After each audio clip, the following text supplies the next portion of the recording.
Aku terbangun tiba-tiba dari tidur lelap karena suara asing yang datang dari sebelahku.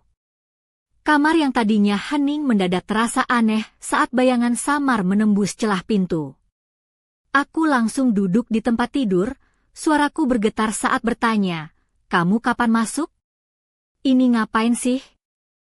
Bayangan itu ternyata bukan orang lain, tapi anakku, Dimas.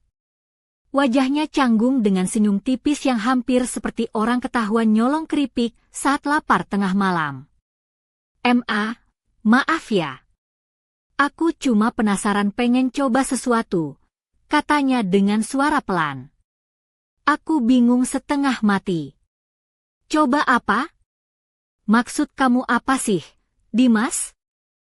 Dia menunduk, jujur tapi juga agak malu-malu. "Sebenarnya aku sering dengar suara kamu sama Pak Budi ngobrol malam-malam. Suatu hari aku nemu lubang kunci di pintu kamar kalian, jadi aku nguping.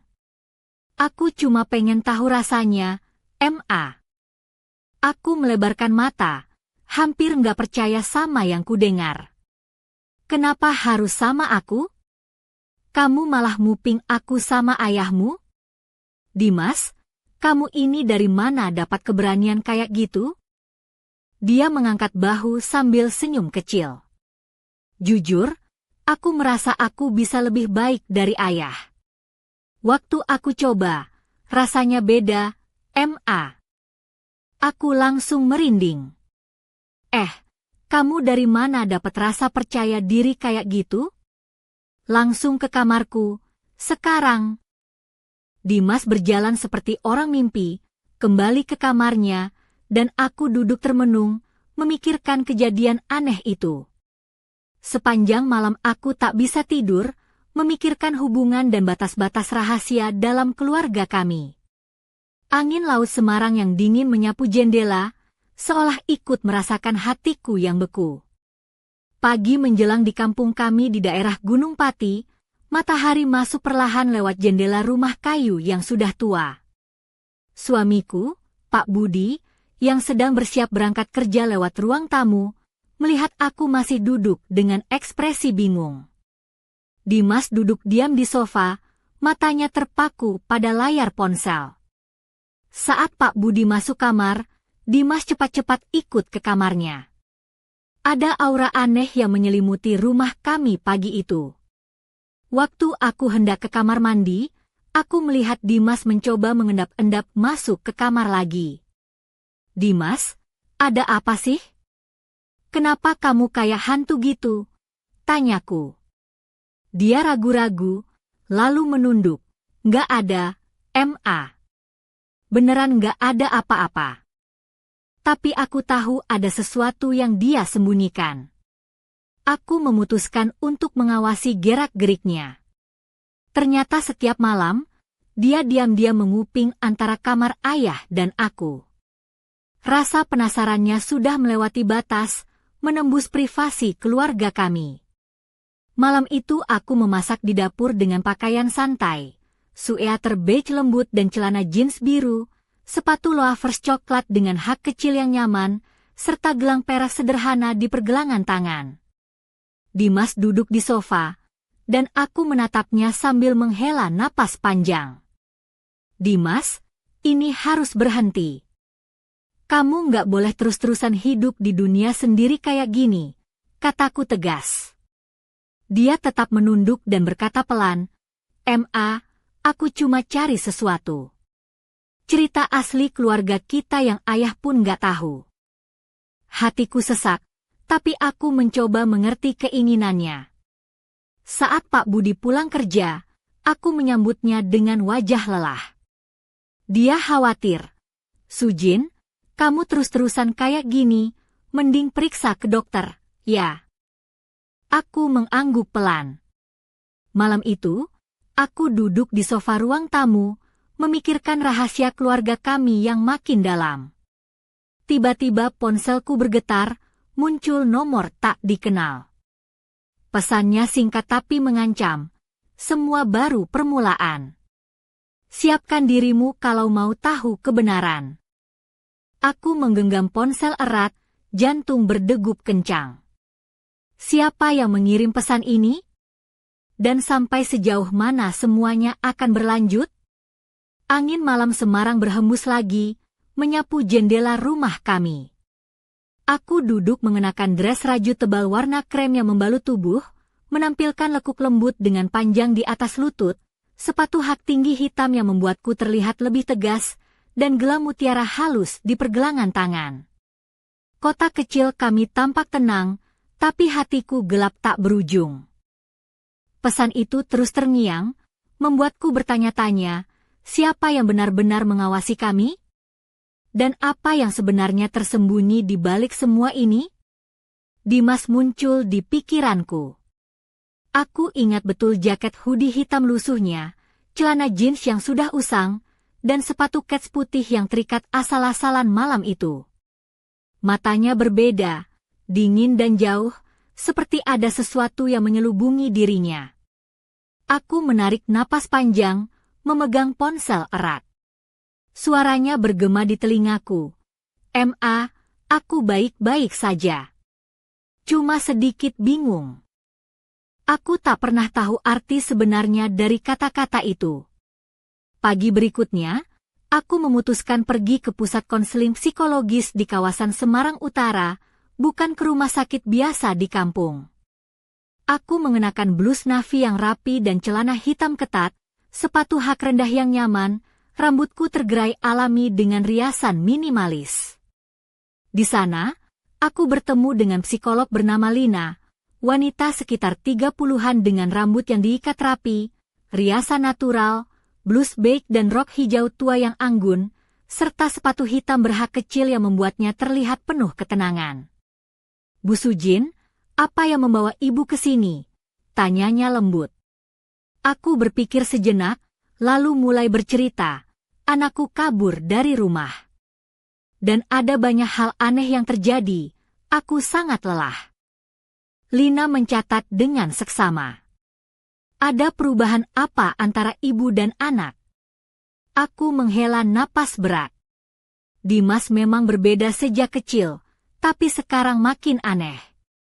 Dia masuk kamar diam-diam, minum obat yang aku nggak tahu. Lina terdiam sejenak, lalu berkata, "Rahasia dan kecemasan seperti ini bisa melelahkan siapa saja. Ibu juga butuh istirahat." Aku tersenyum lelah. Iya, aku bahkan susah tidur. Tapi aku terus menunggu Dimas pulang, walau pesan itu selalu muncul di kepala. Lina tampak terkejut. "Pesan apa, Bu?" Aku mengeluarkan ponsel dan memperlihatkan pesan misterius itu. Lina mengangkat alis. "Seseorang sengaja membuat ibu merasa takut. Ini bukan kebetulan." Aku bertanya dalam hati, siapa yang ingin mencelakai keluarga kami? Apa Dimas terjebak sesuatu yang lebih besar? Setelah sesi selesai, aku berjalan di sepanjang pantai Marina Semarang, angin malam dingin menyapu wajahku. Ingatan tentang Dimas kecil yang membangun istana pasir muncul. Tiba-tiba ponselku bergetar lagi, nomor tak dikenal. "Sujin, kebenaran yang harus kau tahu jauh lebih dalam. Dimas bukan hanya penasaran biasa. Dia sudah terjerumus ke dalam kegelapan. Bersiaplah." Telepon terputus, aku bingung setengah mati. Di pasir pantai, kulihat dua jejak kaki. Satu jelas, satu lagi kecil dan samar. Aku tersenyum pelan. Kayaknya lagi main petak umpet, ya, Dimas? Namun di balik itu, ada rasa takut yang dalam. Lampu di rumah berkedip-kedip, lalu suara bisikan lirih terdengar. "Sudah siap, Sujin?" Kisah sebenarnya baru dimulai. Aku bangkit dari sofa, mengenakan blus sutra krem lembut dan celana hitam pas badan, sepatu loafers beige berkilau, kalung emas tipis, dan jam tangan berlian kecil. Penampilanku rapi dan tenang, tapi hatiku bergemuruh seperti badai. Dari pintu terdengar suara samar. Aku bertanya dengan suara gemetar, siapa itu? Tak ada jawaban, tapi tangan samar mendorong pintu pelan-pelan. Di baliknya, Dimas berdiri, wajahnya pucat dan matanya tenggelam dalam kegelapan. Hoodie hitam dan sepatu kets lusuhnya menyembunyikan banyak cerita. Masuklah, Dimas, suaraku bergetar. Dia masuk tanpa sepatah kata, membawa tas lusuh. Aku bertanya pelan, apa ini? Kamu kemana saja? Dia diam sejenak, lalu berkata berat, Ma, aku terjebak masalah besar. Dunia yang aku nggak tahu, dan aku sudah tenggelam di dalamnya. Aku menatapnya penuh campur aduk, takut dan penasaran. Dia membuka tas, memperlihatkan kotak hitam berukir motif perak rumit. Ini yang aku terima. Kalau ini ada di tangan kita, keluarga kita semua dalam bahaya. Aku merinding menyentuh kotak itu. Kenapa kamu dapat ini, Dimas? Dia menutup mata, menghela napas. Apa yang aku lihat dan rasakan bukan sekadar rasa penasaran. Ini baru permulaan. Ma, kita harus lari dari ini. Tiba-tiba lampu padam total. Dalam gelap, Dimas menyalakan senter.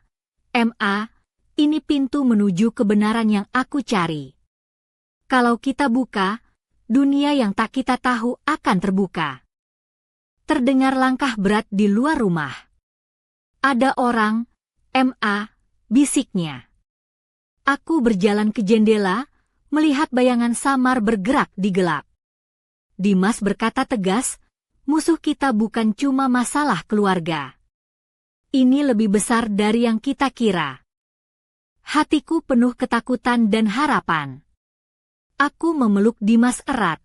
Kita bisa lalui ini bersama. Namun suara rendah dari luar terdengar, ini baru permulaan, Sujin. Nasib keluargamu ada di tanganmu.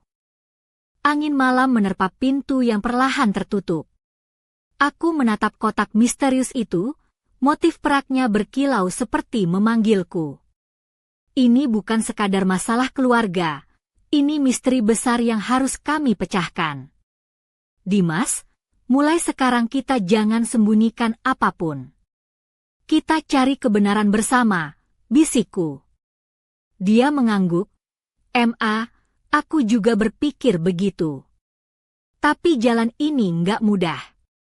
Rahasia dalam kotak itu berat. Aku menarik napas panjang, kalau begitu, dari mana kita mulai? Dimas diam sejenak, lalu berkata pelan, ada kafe kecil di Semarang Utara. Di situ semuanya bermula. Orang yang memberikan kotak ini ada di sana. Aku tersenyum lemah. Kalau di Semarang, dekat banget tuh sama kampung kita. Besok pagi kita berangkat. Malam itu aku mencoba tidur, tapi pikiran penuh. Dimas duduk di sofa, memegang kotak erat, tampak lebih dewasa dari sebelumnya. Aku memandangnya, haru dan takut bercampur. Besok pagi, kami berdiri di depan kafe kecil di gang sempit kawasan Semarang Utara. Aku mengenakan blus lavender lembut, rok putih, sepatu flat beige yang nyaman. Rambutku bergelombang jatuh alami, gelang perak berkilau di pergelangan. Aroma kopi dan angin laut menyambut kami saat pintu dibuka. Dinding dipenuhi foto hitam putih Semarang lama, pot-pot kecil berjajar rapi di jendela. Suasana hangat, seperti waktu berjalan pelan. Tuan dan Nyonya Sujin, dan Dimas, benar, suara lembut menyapa. Aku menoleh, terkejut.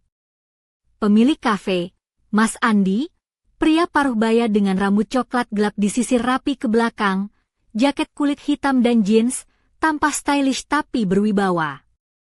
Saya sudah menunggu kalian, katanya tersenyum. Kamu kenal kami dari mana? Tanyaku hati-hati. Anda semua terhubung. Cerita kalian sudah lama, jawabnya tenang. Dimas bertanya pelan, "Anda tahu tentang kotak ini?" Andi mengangguk, menatap kotak di tangan Dimas. "Ya. Di dalamnya rahasia keluarga kalian yang belum pernah terungkap. Tapi begitu terbuka, dunia kalian tak akan sama lagi." Aku menahan napas. Kami harus tahu kebenarannya. Dimas dalam bahaya. Andi menghela napas panjang, "Saya juga di sini untuk membantu. Tapi hati-hati. Ini bukan sekadar rasa penasaran. Kegelapan yang akan kalian hadapi di luar imajinasi." Dimas membuka kotak perlahan. Di dalamnya ada gulungan kertas tua dan kunci logam kecil. Gulungan itu penuh tulisan huruf kuno yang rumit. "Anda harus memecahkan kode ini untuk membuka pintu rahasia," Andi menjelaskan. Aku bertekad, pertarungan keluarga kami baru dimulai. Saat itu, pintu kafe terbuka, seorang wanita masuk. Rambut hitam panjangnya tergerai, memakai gaun merah mencolok dan kalung perak yang berkilau. Langkahnya penuh percaya diri, matanya dingin seperti es. Aku otomatis merinding. Wanita itu adalah suara yang kudengar malam itu di dekat rumah kami. Dia tersenyum tipis.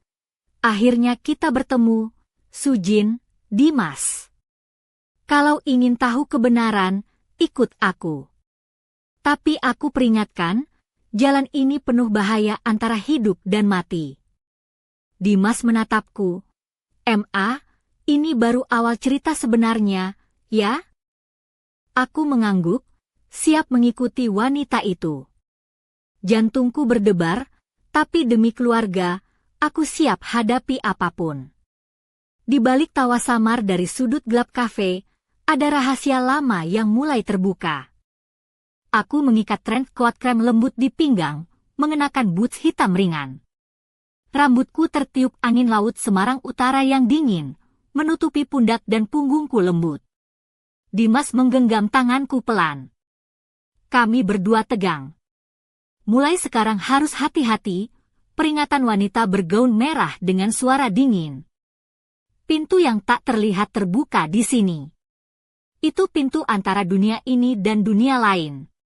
Dan penjaganya ada kaitannya dengan keluargamu, katanya. Dimas bertanya, "Kalau begitu, kenapa keluarga kami terlibat?" "Aku cuma mau hidup biasa." Wanita itu terdiam, lalu berkata, "Ayahmu dulu terikat dengan organisasi rahasia penjaga pintu itu. Dan takdir itu kini menyentuhmu. Aku sulit percaya, kalau memang begitu, kenapa tak ada yang mengatakannya pada kami?" Dia menunduk, karena kebenaran itu berbahaya. Tapi sekarang tak bisa disembunyikan lagi. Kami berjalan melewati gang sempit menuju rumah tradisional Jawa yang tua. Atap gentingnya usang, tiang kayunya kokoh di bawah sinar bulan yang dingin. Di depan pintu berdiri pria paruh baya berbaju hitam panjang. Wanita itu memperkenalkan, "Ini anggota organisasi rahasia." Pria itu menatap kami serius, "Dimas, kotak itu bukan main-main. Itu tanda kau terpilih dan kunci jalan yang harus kau tempuh." Dimas gemetar, "Terpilih? Maksudnya apa?" Pria itu mengeluarkan kotak kecil dan memberikannya pada Dimas. "Di sini berisi ujian yang akan kau hadapi. Hanya dengan melewati itu, kau bisa melindungi keluarga." Aku cemas, terus kami harus bagaimana? Pria itu serius, "Ujian pertama besok malam di pabrik tua di Semarang Utara. Di sana kau akan diuji." Dimas menarik napas dalam, "Aku nggak yakin siap, tapi aku nggak akan menyerah." Aku memeluknya, "Kita bersama, apapun yang terjadi, aku akan melindungimu." Tiba-tiba pintu rumah terbanting oleh angin kencang, suara tawa dingin menggema, meremangkan bulu kuduk. "Bersiaplah, Dimas, Sujin. Kegelapan sesungguhnya menunggu kalian." Aku dan Dimas saling tatap, hati kami sudah bulat.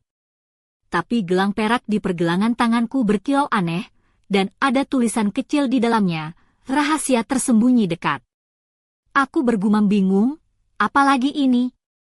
Ada rahasia lain yang kami tak tahu. Suara ombak dan angin malam mendampingi misteri baru yang perlahan muncul dari gelap. Bintang-bintang samar di langit malam Semarang. Aku duduk di lobi guest house kecil dekat pantai Marina, mengenakan sweater ivory lembut dan legging hitam, sepatu sneakers abu-abu, rambutku diikat longgar. Senyum kecil terukir, tapi hatiku berat. Dimas duduk tenang di sampingku, gelang perak masih berkilau. "Ma, aku sudah cari arti tulisan di gelang ini. Dari buku tua di toko buku, katanya ini kunci tersembunyi, katanya." Aku mengangguk, kalau begitu, kita harus cari kunci itu. Misteri ini makin dalam. Tiba-tiba pesan masuk dari nomor asing, jumpa di bawah jembatan Embrok jam 11 malam. Kebenaran menunggu. Aku bergumam, jembatan Embrok? Tempat itu berbahaya. Dimas serius, Ma, kita nggak bisa menghindar. Kita harus ke sana. Malam tiba, kami berjalan ke bawah jembatan Embrok. Angin dingin menggoyang jaket kulit coklatku, air laut berkilau di bawah sinar bulan. Aku bertanya pelan, "Siapa kamu?" Seorang pria muncul dari gelap, mengenakan hoodie hitam dan jeans gelap, rambut coklat panjang tergerai, wajahnya serius. "Aku Pak Joko. Aku tahu apa yang kalian alami. Dan kotak itu awal semuanya," katanya tegas. Dimas bertanya, "Apa yang harus kami lakukan?" Joko menghela napas berat, "Ujian pertama di pabrik tua besok malam. Di sana kau akan diuji." Aku menggenggam bahu Dimas, "Kita bersama, apapun yang terjadi." Joko mengangguk, "Aku di pihakmu, tapi hati-hati. Kegelapan sudah dekat." Angin makin kencang, suara ombak menggelegar. Jantungku berdebar, aku sadar pertarungan kami akan berbahaya dan berat. Dimas menatapku, "Ma, sekarang benar-benar mulai." Aku menghela napas, "Ya, selama kita bersama, kita bisa kalahkan apapun." Gelang peraku berkilau lagi, hangat dan misterius. Gelap di bawah jembatan Embrok mulai menguak rahasia baru. "Sudah siap, Sujin, Dimas?" "Kisah sejati dimulai sekarang," bisik suara di kegelapan. Aku melangkah bersama Dimas ke dalam bayang-bayang, malam Semarang semakin dalam, dan kebenaran semakin dekat. Udara malam di Semarang Utara terasa dingin menusuk, tapi aku tak peduli. Jaket kulit coklat yang kupakai sudah basah oleh embun, dan sepatu boots hitamku beradu dengan tanah berlumpur di sekitar pabrik tua yang kami datangi. Rambutku yang panjang tergerai terombang-ambing oleh angin, memberikan kesan liar yang entah kenapa membuatku merasa sedikit lebih kuat dan berani. Dimas berdiri di sampingku, mengenakan hoodie hitam lusuh yang tampak sudah melewati banyak petualangan, celana jeans robek, dan sepatu kets putihnya yang mulai kotor. Matanya tajam, penuh tekad, tapi juga ada sedikit keraguan yang tersembunyi di balik tatapan itu. Aku menarik napas dalam-dalam, menatap gerbang besi yang berkarat, dan berkata pelan, "Ini dia tempatnya, Dimas.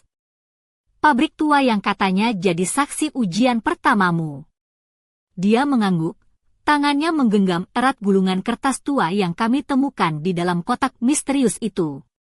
"Aku nggak tahu apa yang akan terjadi, Ma.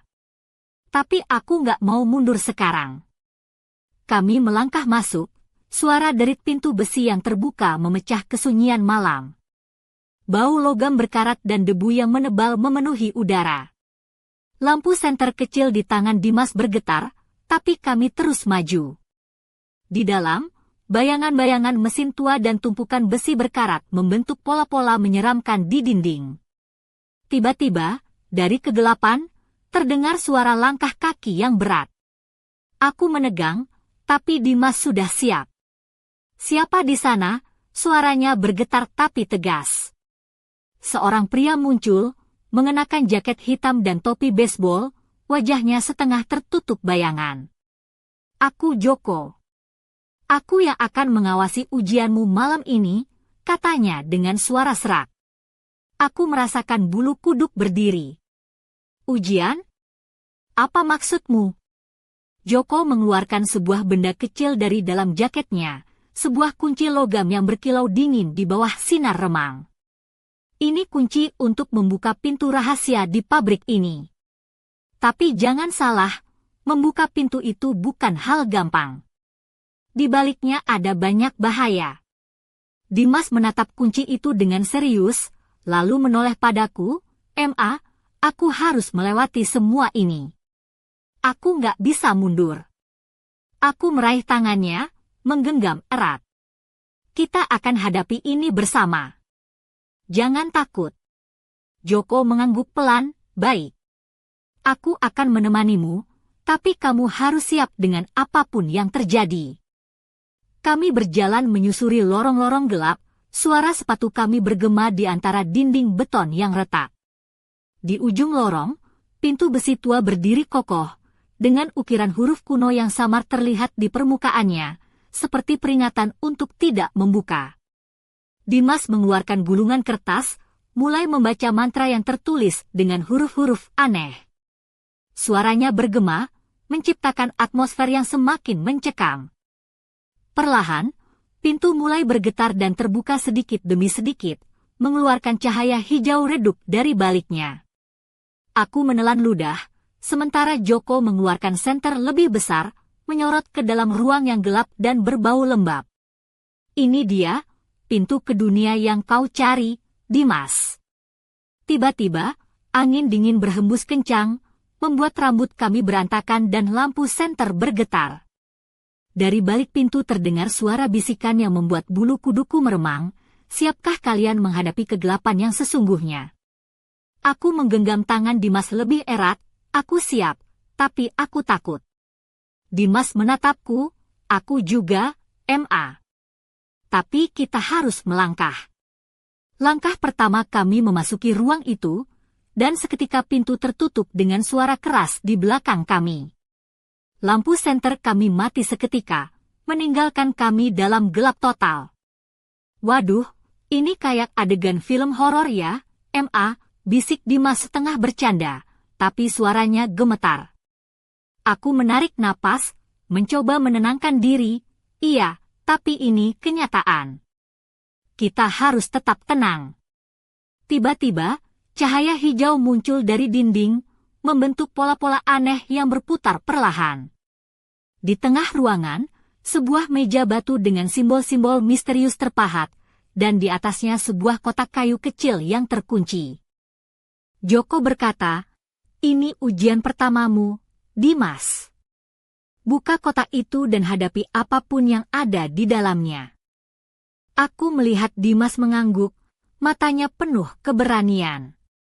Dia meraih kotak itu, mengeluarkan kunci dari jaket Joko, dan memasukkannya ke lubang kunci. Saat kunci berputar, suara gemuruh terdengar, dan kotak terbuka perlahan, mengeluarkan cahaya yang makin terang.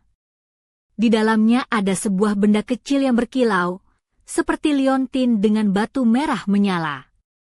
Dimas mengangkat liontin itu, dan tiba-tiba ruangan bergetar hebat. Lampu hijau semakin kuat, dan suara bisikan berubah menjadi tawa dingin yang mengerikan. Aku menatap Dimas. "Apa itu?" Joko menatap serius.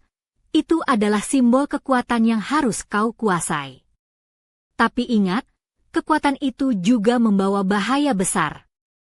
Tiba-tiba, bayangan hitam muncul dari sudut ruangan, melayang mendekat dengan cepat. Aku menahan napas, tanganku remas tangan Dimas.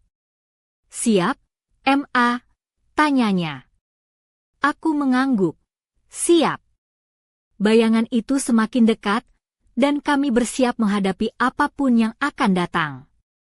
Tiba-tiba, suara pintu pabrik berderit keras. Lampu hijau meredup, dan bayangan itu menghilang. Lampu senter hidup kembali. Joko menarik napas lega, Kalian berhasil melewati ujian pertama. Tapi ini baru permulaan. Aku menatap Dimas, yang tersenyum tipis tapi penuh arti. Ma, aku nggak akan menyerah. Kita akan hadapi semua ini bersama. Aku tersenyum kembali. Aku juga, Dimas. Kita keluarga. Kita kuat. Namun, di balik pintu yang tertutup rapat, terdengar suara lirih yang tak terdengar oleh kami. Mereka berhasil melewati ujian pertama, tapi kegelapan sesungguhnya baru saja bangkit. Kabut tipis menyelimuti jalanan kecil di sekitar rumah kami di Gunung Pati. Aku masih mengenakan blus krem lembut yang semalam kusimpan rapi meski tubuhku lelah. Rambut panjangku terurai bebas, bergelombang dan sedikit berantakan karena angin malam yang menyelinap lewat jendela kamar. Sepatuku yang berhak rendah berwarna coklat tua menempel di lantai kayu. Langkahku pelan namun pasti. Dimas duduk termenung di meja makan, memegang liontin merah yang kami temukan di pabrik tua itu. Matanya yang biasanya cerah kini tampak berat, seperti memikul beban dunia di pundaknya. Dia mengenakan hoodie hitam dan celana jeans robek yang sudah seperti seragam perangnya. Aku melihat ada luka kecil di siku kirinya, mungkin dari jatuh saat kami melawan bayangan tadi malam. Ma, suaranya pelan, aku nggak tahu apa arti semua ini. Tapi aku yakin ini bukan hanya soal kita lagi. Ada sesuatu yang lebih besar. Aku mendekat, menyentuh bahunya lembut. Aku juga merasa begitu, nak. Tapi kita harus tetap bersama. Keluarga kita adalah kekuatan kita. Dimas mengangguk, tapi matanya masih menyiratkan ketakutan yang tak terucapkan. Aku tahu, ujian pertama itu baru permulaan, dan badai yang sebenarnya akan segera datang. Tiba-tiba ponselku bergetar. Pesan masuk dari nomor asing. Jangan percaya siapapun kecuali dirimu sendiri. Ada yang mengawasi setiap langkahmu. Aku membaca pesan itu berulang kali, rasa dingin merayap ke tulang. Siapa yang mengirimnya? Apa maksudnya? Dan yang lebih penting, siapa yang mengawasi kami? Dimas menoleh, Ma, aku juga dapat pesan aneh tadi siang. Seperti ada mata yang selalu mengikuti kita. Aku menghela napas berat, ini bukan kebetulan lagi. Untuk mengalihkan suasana, aku mencoba tersenyum dan berkata, kalau gitu, kita harus jadi mata yang lebih tajam. Jangan sampai ada yang bisa mengintai kita. Dimas tersenyum tipis, kamu memang jago ngeles, Ma. Kami berdua tertawa kecil, tapi tawa itu terasa getir di tengah ketegangan yang melingkupi kami. Malam itu, aku memilih mengenakan dress rajut berwarna merah marun yang pas di badan, memperlihatkan lekuk lembut bahu dan punggung. Sepatu hak tinggi hitam menambah kesan tegas, sementara kalung emas kecil berkilau di leherku. Rambutku dibiarkan tergerai alami, menambah aura misterius yang entah datang dari mana. Aku duduk di ruang tamu, memandangi liontin merah yang tergeletak di meja. Lampu remang-remang dari lampu gantung memancarkan bayangan lembut, membuat suasana semakin dramatis. Aku tahu, setiap detik yang berlalu membawa kami semakin dekat pada sesuatu yang tak terduga. Tiba-tiba terdengar ketukan pelan di pintu depan. Jantungku berdegup kencang. Aku bangkit, berjalan menuju pintu dengan langkah hati-hati. Membuka sedikit celah, aku melihat sosok wanita berambut panjang hitam, mengenakan jas merah menyala dan kalung perak yang berkilau. Saya datang membawa pesan penting untuk keluarga Sujin, suaranya dingin tapi jelas. Aku menatapnya waspada, siapa Anda dan apa maksud kedatangan Anda? Wanita itu tersenyum tipis, nama saya Ratna. Aku tahu tentang kotak dan ujian yang kalian hadapi. Aku di sini untuk membantu. Dimas muncul di belakangku, matanya tajam seperti elang. Kenapa kami harus percaya padamu? Ratna menghela napas, karena waktu kalian semakin sempit. Bahaya besar sedang mendekat, dan aku satu-satunya yang tahu bagaimana menghadapinya. Aku merasa campuran antara takut dan penasaran. Apa yang harus kami lakukan? Ratna mengeluarkan sebuah gulungan kertas lusuh, penuh tulisan aneh seperti yang kami temukan sebelumnya. Ini peta rahasia menuju tempat kekuatan yang bisa membantu kalian. Tapi ingat, perjalanan ini bukan untuk yang lemah. Dimas mengambil gulungan itu dengan hati-hati, kami akan menempuhnya. Tapi kamu harus jujur, Ratna. Ratna menatap kami tajam, aku akan jujur. Tapi kalian juga harus siap menerima kenyataan yang pahit. Setelah Ratna pergi, kami duduk kembali. Aku merasa beban semakin berat, tapi juga ada secercah harapan. Aku menatap Dimas, kita harus kuat, nak. Ini bukan hanya tentang keluarga kita, tapi masa depan yang lebih besar. Dia mengangguk. Aku siap, Ma. Bersama kamu, aku yakin bisa melewati semua ini. Sementara itu, di kejauhan, bayangan gelap mengintip dari balik jendela, tersenyum sinis. Mereka sudah mulai bergerak. Waktunya mempercepat rencana. Lampu di rumah kami berkedip pelan, menandakan malam penuh misteri dan bahaya baru akan segera dimulai. Kabut pagi di kota Solo masih menyelimuti jalan-jalan sempit saat aku melangkah keluar dari rumah kayu tua kami di kampung. Suara burung gereja berkicau riang, kontras dengan perasaan gelisah yang menghantui dadaku. Aku mengenakan blus warna dusty pink yang lembut membalut tubuhku, dipadukan dengan rok batik panjang berhiaskan motif parang yang anggun. Sepatu flat berwarna coklat muda menempel ringan di telapak kakiku, sementara gelang perak di pergelangan tangan berkilau samar terkena sinar mentari pagi. Dimas berjalan di sampingku, dengan hoodie hitam yang sudah mulai pudar warnanya dan celana jeans robek favoritnya. Di tangannya tergenggam gulungan peta rahasia yang diberikan Ratna semalam. Matanya penuh tekad, tapi aku tahu dia menyimpan beban yang berat. Kita harus segera berangkat, Ma. Peta ini menunjukkan lokasi yang jauh di daerah Tawangmangu. Tempat itu katanya bisa membuka jalan menuju kekuatan yang bisa melindungi kita, ucapnya pelan. Aku mengangguk, baiklah, Dimas. Kita harus siap dengan segala kemungkinan. Aku sudah menyiapkan tas dan bekal. Kami naik sepeda motor tua milik ayah, melaju di jalan berkelok menuju lereng Gunung Lawu. Angin pagi menerpa wajah kami, membawa aroma segar hutan pinus dan kabut pegunungan. Sambil mengendarai motor, aku tersenyum kecil melihat Dimas yang sesekali melirik peta dan sesekali menatap jalan dengan serius. Kalau kata orang Jawa, ini perjalanan, melaku-melaku ngumbara, yang penuh tantangan dan misteri, aku menggoda. Dimas tertawa kecil, iya, Ma. Tapi aku nggak takut. Aku siap menghadapi apapun. Sesampainya di sebuah warung kecil di tepi jalan, kami berhenti untuk sarapan. Aku duduk santai mengenakan jaket rajut tipis, rambutku diikat setengah, memperlihatkan leher jenjang yang dihiasi kalung emas kecil. Dimas memesan nasi pecel dengan sambal yang pedas, sambil sesekali melirik ke arah sekeliling, waspada dengan lingkungan sekitar. Tiba-tiba seorang pria paruh baya dengan jaket kulit dan topi pet berwarna coklat mendekat. Wajahnya penuh bekas luka kecil, tapi matanya tajam dan ramah. Kalian cari jalan ke Tawangmangu? Aku Pak Bowo, pemandu lokal. Aku dengar dari Ratna, kalian butuh bantuan, ucapnya dengan suara berat tapi bersahabat. Aku menatap Dimas, lalu mengangguk, terima kasih, Pak Bowo. Kami memang butuh pemandu yang tahu daerah ini. Pak Bowo tersenyum, ayo ikut aku. Jalan menuju tempat itu tidak mudah, penuh jebakan dan tanda-tanda yang harus dibaca dengan hati.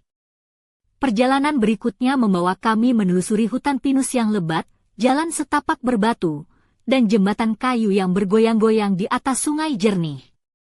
Aku merasakan udara segar dan keheningan yang mendalam, seolah alam ikut menyaksikan perjalanan kami. Di sela-sela perjalanan, Pak Bowo bercerita tentang legenda tempat itu.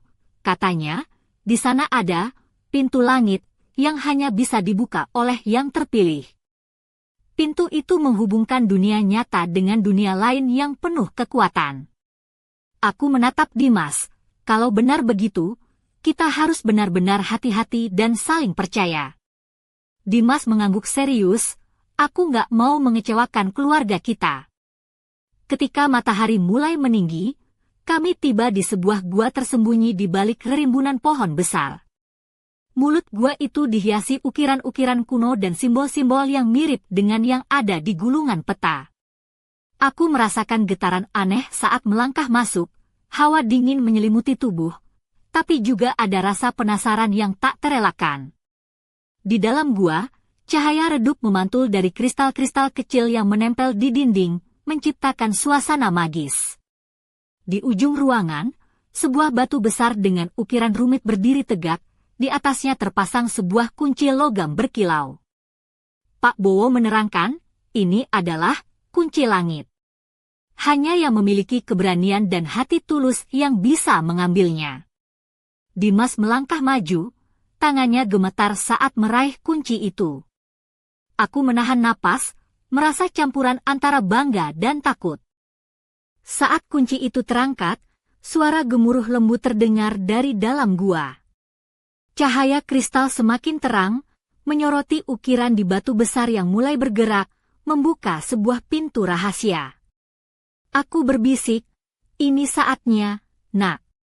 Kita harus siap. Dimas menatapku. Aku sudah siap, Ma. Namun, di balik pintu yang terbuka, bayangan gelap menyelinap masuk, mengintip dan tersenyum dingin.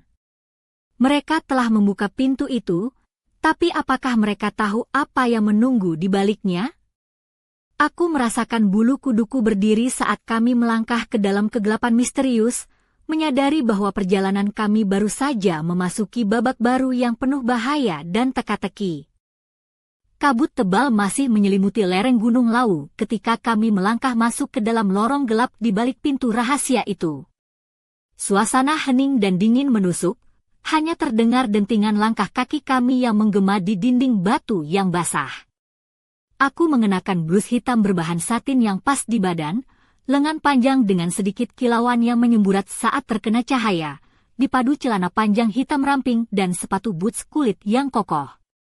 Rambutku terurai rapi, menambah kesan anggun namun siap menghadapi bahaya. Dimas berjalan di depanku, memakai jaket kulit tipis berwarna gelap dan celana jeans yang mulai lusuh. Matanya fokus menatap gulungan peta yang sudah mulai lusuh, sementara tangan kanannya erat menggenggam liontin merah yang kami dapatkan dari pabrik tua dulu. Ada ketegangan yang terasa di udara, seperti kami memasuki wilayah yang bukan untuk sembarang orang. Ma, aku rasa tempat ini jauh lebih dari sekedar gua biasa, bisik Dimas sambil menatap sekeliling dengan waspada. Aku mengangguk, iya, Nak. Ini seperti lorong menuju dunia yang berbeda.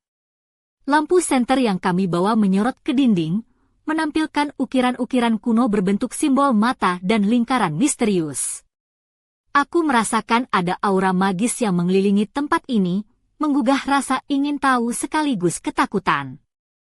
Tiba-tiba, suara gemerisik terdengar dari balik bayangan. Aku menegakkan badan, memegang tangan Dimas erat. Siapa di sana? Suaraku tegas tapi pelan. Seorang pria bertubuh tinggi muncul dari kegelapan, mengenakan jubah hitam panjang yang berkilauan seperti dipenuhi debu bintang. Wajahnya terselubung bayangan helm kayu berukir, hanya terlihat matanya yang tajam dan penuh misteri. Aku Rangga, penjaga lorong ini, suaranya dalam dan berwibawa. Hanya yang layak yang boleh melanjutkan perjalanan. Dimas mengangkat kepala, menatap Rangga tanpa takut. Aku Dimas. Aku datang mencari kebenaran dan kekuatan untuk melindungi keluargaku. Rangga mengangguk pelan, kata-katamu tulus. Tapi perjalananmu belum selesai. Ada 3 ujian yang harus kau lewati, keberanian, kejujuran, dan pengorbanan. Aku menatap Dimas dengan penuh bangga dan khawatir. Kamu siap, Nak? Dia menghembuskan napas dalam. Aku harus siap, Ma. Rangga melangkah ke depan, memegang sebuah kotak kayu kecil berukir. Ujian pertama adalah keberanian. Di dalam kotak ini ada bayangan ketakutanmu sendiri. Hadapilah dan jangan lari. Dimas membuka kotak itu dengan tangan gemetar. Tiba-tiba, kabut hitam keluar dari dalam kotak dan membentuk sosok bayangan yang menyeramkan, dengan mata merah menyala dan taring tajam. Bayangan itu mengaum rendah, melayangkan cakarnya ke arah kami. Aku merasakan napas membeku, tapi aku tahu Dimas harus melawannya sendiri. Ingat, Nak, hadapi ketakutanmu. Kau lebih kuat dari bayangan itu. Dimas mengangkat liontin merahnya, yang mulai berpendar terang. Bayangan itu mengerang dan mundur perlahan, seolah takut pada cahaya yang dikeluarkan liontin itu. Dengan suara tegas, Dimas berkata, aku tak takut padamu. Aku akan melindungi keluarga dan masa depanku. Bayangan itu menghilang seketika, dan kabut hitam pun lenyap. Ruangan kembali tenang, hanya suara napas kami yang terdengar. Rangga tersenyum samar, kamu lulus ujian pertama. Tapi masih ada 2 lagi. Aku menarik napas lega, lalu memeluk Dimas erat. Kamu hebat, Nak. Dimas tersenyum, tapi matanya masih waspada. Aku tahu ujian berikutnya akan lebih berat. Kami melanjutkan perjalanan ke lorong berikutnya, meninggalkan bayangan ketakutan di belakang. Namun, aku tak bisa menghilangkan perasaan bahwa sesuatu atau seseorang sedang mengintai kami dari kegelapan, menunggu waktu yang tepat untuk menyerang. Di kejauhan, suara tawa dingin bergema pelan, menyusup ke telinga kami. Mereka berhasil melewati ujian pertama, tapi kegelapan belum kalah. Perjalanan baru saja dimulai. Hujan rintik-rintik mulai turun perlahan saat kami keluar dari lorong gelap menuju halaman terbuka yang dipenuhi tanaman rimbun dan bunga-bunga liar. Udara malam di lereng gunung laut terasa sejuk, namun hatiku tetap bergemuruh dengan ketegangan yang belum usai. Aku mengenakan mantel panjang warna abu-abu yang melambai lembut saat angin menyentuhnya. Sepatu boots coklat tua yang kukenakan kokoh melangkah di tanah basah, sementara rambutku yang tergerai jatuh menyentuh bahu, basah sedikit oleh tetesan hujan. Dimas berjalan di sampingku, hoodie hitamnya sudah basah, tapi wajahnya tetap tegar. Di tangan kanannya masih tergenggam erat liontin merah yang kini berpendar lembut, memberikan cahaya hangat di malam yang kelam. Matanya menatap ke depan dengan tekad yang kukagumi sekaligus aku takutkan. Ma, ujian pertama sudah selesai, tapi aku nggak bisa berhenti merasa ada sesuatu yang mengikuti kita, katanya pelan. Aku mengangguk, aku juga merasakannya, Nak. Kita harus tetap waspada dan saling menjaga. Tiba-tiba, suara lembut mengalun dari balik pepohonan, seperti melodi gamelan yang samar dan misterius. Aku menoleh, melihat sosok wanita berambut hitam panjang, mengenakan kebaya merah anggun yang kontras dengan gelapnya malam. Kalung perak berkilauan menghiasi lehernya, dan matanya yang tajam menatap kami dengan penuh arti. Selamat, Dimas dan Sujin, suaranya lembut namun berwibawa. Aku Ratna, dan aku datang membawa pesan penting untuk ujian berikutnya. Dimas melangkah maju, kami siap mendengarkan. Ratna mengeluarkan gulungan kertas yang lebih tua dan lusuh dari tas kecilnya. Ini adalah petunjuk untuk ujian kejujuran. Kalian harus melewati lorong cermin di ujung hutan ini. Di sana, kalian akan dihadapkan pada bayangan diri sendiri, yang akan mencoba menipu dan membingungkan kalian. Aku menarik napas panjang, lorong cermin. Sepertinya ujian ini akan lebih berat dari yang pertama. Ratna mengangguk, benar. Banyak yang gagal karena tak mampu mengenali dirinya sendiri. Kami berjalan perlahan menyusuri jalur setapak yang basah, dikelilingi pepohonan tinggi yang daunnya berkilauan oleh air hujan. Suara gemerisik daun dan angin malam menambah suasana magis sekaligus menegangkan. Sesampainya di mulut lorong, kami melihat deretan cermin besar berdiri berjajar rapi, memantulkan bayangan kami secara berulang-ulang.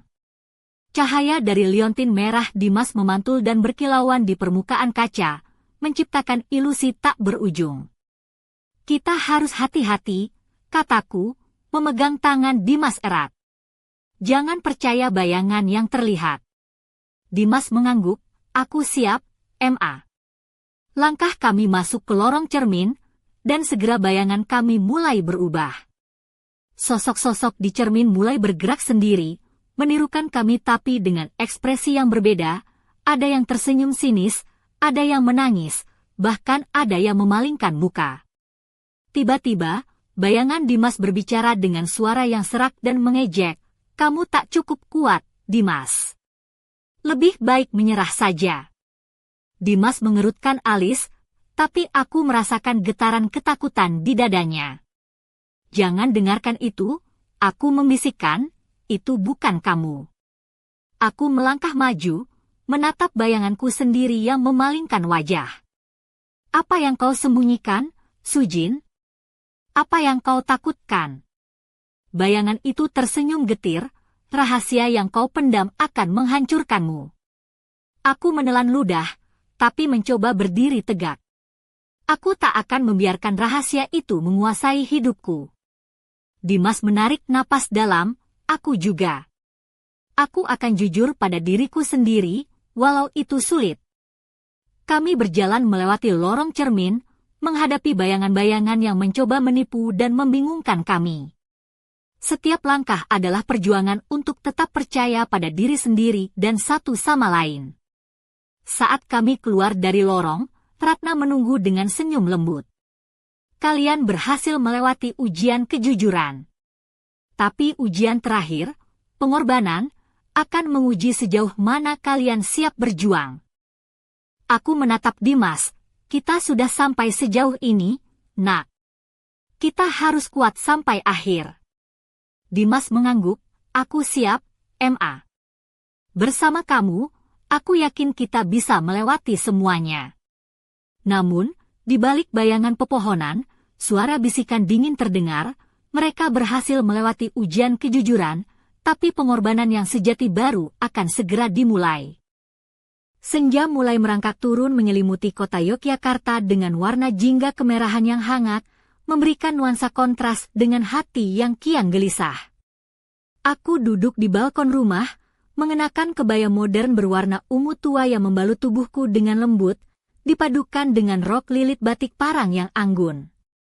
Sepasang anting emas kecil berkilau di telingaku, sementara rambut panjangku tergerai rapi, tertiup lembut angin senja. Mataku menatap jauh ke arah Merapi yang berdiri gagah, tapi pikiranku berkecamuk memikirkan ujian terakhir yang menanti Dimas dan aku. Dimas duduk di sampingku, mengenakan jaket hitam favoritnya, wajahnya tampak lelah tapi penuh tekad.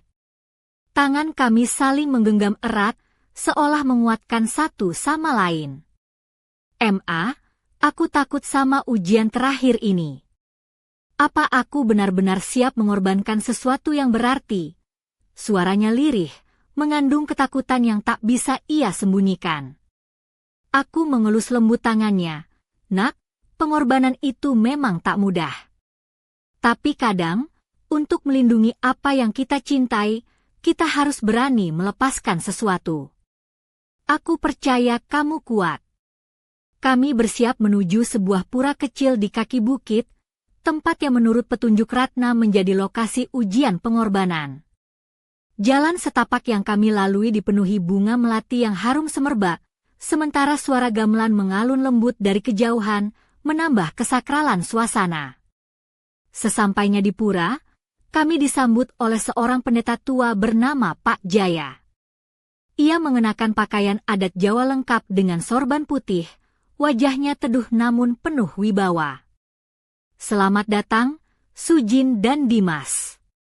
Ujian terakhir akan menguji hati dan jiwa kalian. Bersiaplah, Katanya sambil membagikan sesaji kecil berupa bunga dan dupa. Aku mengenakan kain batik merah yang melilit pinggangku, menyelaraskan diri dengan suasana sakral. Dimas membawa liontin merahnya, yang kini bersinar lebih terang dari sebelumnya. Pak Jaya memimpin kami ke sebuah ruangan kecil yang penuh dengan lilin dan cermin. Di sini, kalian harus melepaskan sesuatu yang paling berharga, sebagai tanda pengorbanan tulus. Aku menatap Dimas. Apa yang menurutmu paling berharga, Nak? Dimas tampak berpikir sejenak, lalu dengan suara mantap berkata, aku siap melepaskan rasa takut yang selama ini membelenggu. Aku ingin menjadi pelindung yang sebenarnya. Aku tersenyum bangga, aku juga siap melepaskan keraguan dan masa lalu yang membebani. Kami berdiri di tengah ruangan, lilin-lilin menyala hangat mengelilingi kami. Pak Jaya mulai mengucapkan doa-doa kuno, sementara kami menutup mata, membayangkan melepaskan beban yang selama ini kami pikul. Tiba-tiba, liontin merah di tangan Dimas berpendar sangat terang, menerangi seluruh ruangan. Sebuah cahaya hangat menyelimuti kami, seolah memberkati niat tulus kami. Namun, suasana berubah drastis saat bayangan gelap muncul dari balik pintu ruangan. Sosok tinggi berbaju hitam dengan mata menyala merah melangkah masuk, membawa aura ancaman yang mencekam. Aku adalah penjaga terakhir dari kegelapan, suaranya menggema. Jika kalian ingin melanjutkan perjalanan, kalian harus menghadapi aku. Dimas mengangkat liontin, bersiap untuk melawan. Aku berdiri di sampingnya, mengenakan keris kecil yang selama ini kupegang sebagai simbol keberanian dan perlindungan. Pertarungan batin dan fisik pun dimulai, penuh dengan kilatan cahaya dan bayangan yang saling bertabrakan. Aku merasakan getaran energi yang luar biasa, tapi juga kehangatan cinta yang kuat mengalir di antara kami. Saat sosok gelap itu mulai mundur, ia berbisik, pengorbanan kalian diterima, tapi perjuangan belum selesai. Aku memandang Dimas dengan mata berkaca-kaca. Kita berhasil, Nak. Ini kemenangan kita bersama. Dia tersenyum lelah. Iya, M.A. Tapi aku tahu, ini baru permulaan dari perjalanan panjang kita. Di luar pura, angin malam berhembus kencang, membawa bisikan rahasia yang hanya kami dengar. Mereka telah melewati ujian terakhir, tapi bayangan yang lebih gelap akan segera menyusul. Malam itu, udara di sekitar rumah kami di Kaliurang terasa berat dan penuh misteri. Aku berdiri di depan cermin besar di ruang tamu, mengenakan kebaya hitam dengan sulaman emas yang halus, memperlihatkan lekuk tubuhku dengan anggun namun tetap menjaga kesopanan. Sepatu hak tinggi berwarna hitam melengkapi penampilanku, sementara kalung giok hijau menggantung di leherku, memberikan sentuhan elegan sekaligus simbol perlindungan. Rambutku dibiarkan tergerai, menutupi sebagian punggung, memberikan kesan misterius yang hampir memikat. Dimas duduk di sofa, mengenakan jaket kulit hitam dan celana jeans gelap, matanya tertuju pada gulungan peta yang kini sudah hampir robek. Wajahnya tampak lelah, tapi tekadnya tidak pernah pudar. M.A., aku merasa beban ini semakin berat. Ujian terakhir terasa seperti akhir, tapi aku tahu ada sesuatu yang lebih besar menunggu, katanya dengan suara rendah. Aku berjalan mendekat, duduk di sampingnya, dan menggenggam tangannya. Kita sudah melewati begitu banyak, Nak. Tapi aku yakin, apapun yang akan datang, kita bisa menghadapinya bersama. Tiba-tiba, ponselku bergetar dengan pesan masuk dari nomor asing. Waktunya telah tiba. Temui aku di Pasar Beringharjo tengah malam. Jangan membawa siapapun. Aku menatap Dimas, ini pasti panggilan baru. Kita harus tahu apa maksudnya. Dimas mengangguk. Aku siap, M.A. Tapi aku juga merasa ini jebakan. Kami memutuskan untuk pergi ke pasar tradisional itu dengan pakaian yang sederhana. Aku mengenakan blus putih dan celana hitam, sepatu datar nyaman untuk berlari jika perlu. Rambutku dikuncir rapi agar tidak mengganggu pandangan. Dimas mengenakan hoodie abu-abu dan celana panjang gelap. Pasar Beringharjo di malam hari berbeda dengan siang hari yang ramai. Lampu-lampu kuning redup menerangi lorong-lorong sempit, suara pedagang yang mulai tutup dan aroma rempah-rempah yang samar memenuhi udara. Kami berjalan dengan hati-hati, mata waspada mengamati setiap sudut. Tiba-tiba, sosok wanita berambut panjang, mengenakan jaket merah gelap dan celana hitam, muncul dari balik tumpukan kain batik. Matanya tajam, penuh misteri. "Sujin, Dimas," suaranya lembut tapi tegas, "aku datang membawa jawaban yang kalian cari." Aku melangkah maju. "Siapa kamu? Apa yang kamu tahu tentang semua ini?" Wanita itu tersenyum tipis. "Namaku Ningsih. Aku dulu bagian dari organisasi yang menjaga rahasia keluarga kalian. Tapi aku memilih keluar karena bahaya yang semakin dekat." Dimas menatapnya curiga. "Kenapa sekarang datang? Apa yang kamu inginkan?" Ningsih mengeluarkan sebuah kotak kecil berukir. "Ini kunci terakhir untuk membuka tabir misteri yang selama ini menyelimuti keluarga kalian. Tapi kalian harus siap menghadapi konsekuensinya." Aku merasakan jantung berdegup kencang. "Apa konsekuensinya?" Ningsih menatap kami serius. "Setelah ini, tidak ada jalan kembali. Kalian akan memasuki dunia yang penuh bahaya dan pengkhianatan." Kami saling bertukar pandang, sadar bahwa perjalanan kami belum berakhir, malah semakin berat.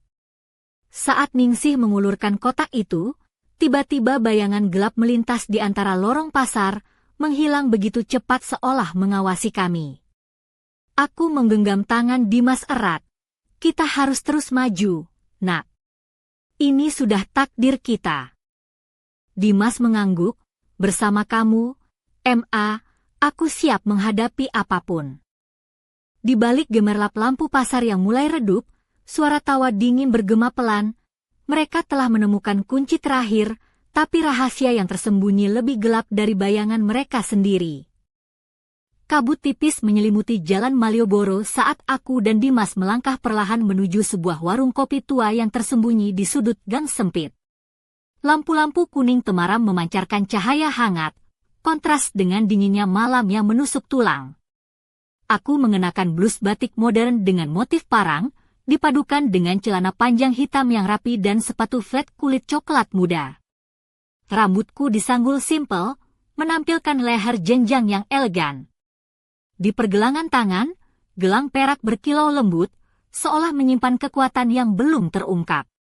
Dimas berjalan di sampingku dengan jaket hitam favoritnya, wajahnya serius namun penuh harapan. Tangan kami saling menggenggam, menguatkan satu sama lain di tengah misteri yang semakin dalam. Di dalam warung, aroma kopi hitam yang pekat menyambut kami, bersama suara dentingan gelas dan bisik-bisik pelan para pengunjung malam. Kami duduk di pojok ruangan, menunggu seseorang yang telah lama kami cari. Tak lama, seorang pria paruh baya dengan kemeja batik dan kacamata bundar masuk, langkahnya tenang namun penuh percaya diri. Matanya yang tajam menatap kami, lalu tersenyum. "Sujin, Dimas. Aku Pak Raka. Aku sudah menunggu kalian," katanya hangat. Aku membalas dengan anggukan, "Pak Raka, kami butuh bantuan Anda. Kami sudah melewati banyak hal, tapi misteri ini belum selesai." Pak Raka mengeluarkan sebuah buku tebal berkulit tua dari tasnya. "Ini adalah catatan rahasia yang diwariskan dari generasi ke generasi keluarga kalian. Di dalamnya terkandung kunci untuk membuka pintu terakhir." Dimas membuka buku itu dengan hati-hati, matanya mengikuti tulisan tangan halus yang penuh simbol dan kode rahasia. "Tapi ada peringatan," lanjut Pak Raka, "pintu terakhir bukan hanya mengungkap kebenaran, tapi juga menghadapkan kalian pada pilihan berat yang akan menentukan nasib keluarga dan masa depan kalian." Aku menarik napas panjang, kami siap menerima konsekuensinya. Pak Raka tersenyum tipis, baik. Tapi ingat, kalian tidak bisa melakukannya sendiri. Percayalah pada satu sama lain, dan jangan biarkan kegelapan menguasai hati. Kami menghabiskan malam itu mempelajari buku itu, mencoba menguraikan kode-kode yang rumit. Di setiap halaman, aku merasakan beban dan harapan yang bercampur, seperti tali yang mengikat kami erat pada takdir yang tak terelakkan. Saat fajar mulai menyingsing, aku melihat Dimas menatapku dengan mata penuh keyakinan, "Ma, apapun yang terjadi, aku akan selalu berdiri di sampingmu." Aku menggenggam tangannya, "Sama, Nak. Kita akan melewati ini bersama." Namun di luar warung, bayangan gelap bergerak cepat, menyusup ke dalam kegelapan kota. Suara bisikan halus terdengar, mereka semakin dekat dengan kebenaran, tapi juga semakin dekat dengan bahaya yang akan mengubah segalanya.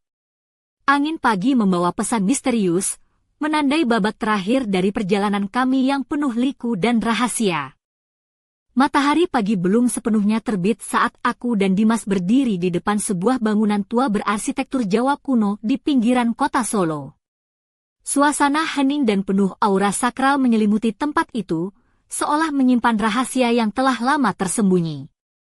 Aku mengenakan kebaya putih dengan bordir halus berwarna emas, rok batik panjang yang anggun menutupi kakiku, dan sepatu hak rendah berwarna krem. Rambutku disanggul rapi, memperlihatkan leher jenjangnya memberi kesan anggun dan kuat sekaligus. Dimas berdiri di sampingku dengan jaket hitam dan celana jeans gelap, wajahnya serius namun penuh tekad. Di tangannya tergenggam erat liontin merah yang telah melewati banyak ujian bersama kami. Kami saling bertatapan, saling menguatkan sebelum melangkah masuk ke dalam bangunan yang bakal menjadi panggung akhir perjalanan kami. Di dalam, aroma dupa dan bunga melati menyambut kami, sementara cahaya lilin yang berkelap-kelip menciptakan bayangan yang menari-nari di dinding.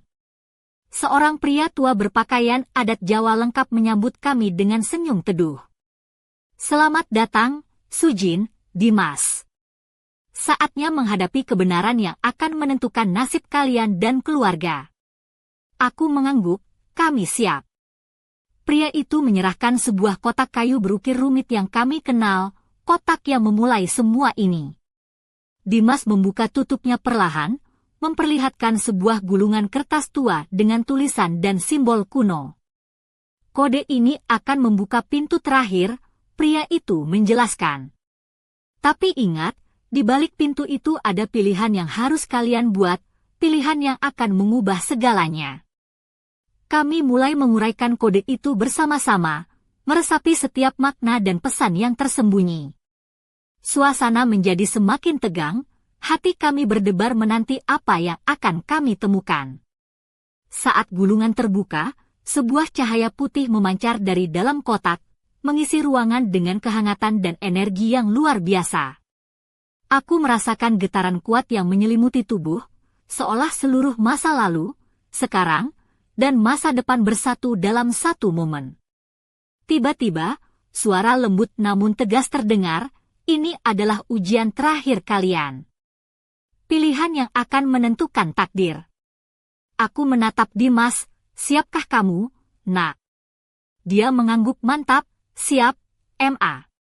Bersama kamu, aku yakin kita bisa melewati apapun."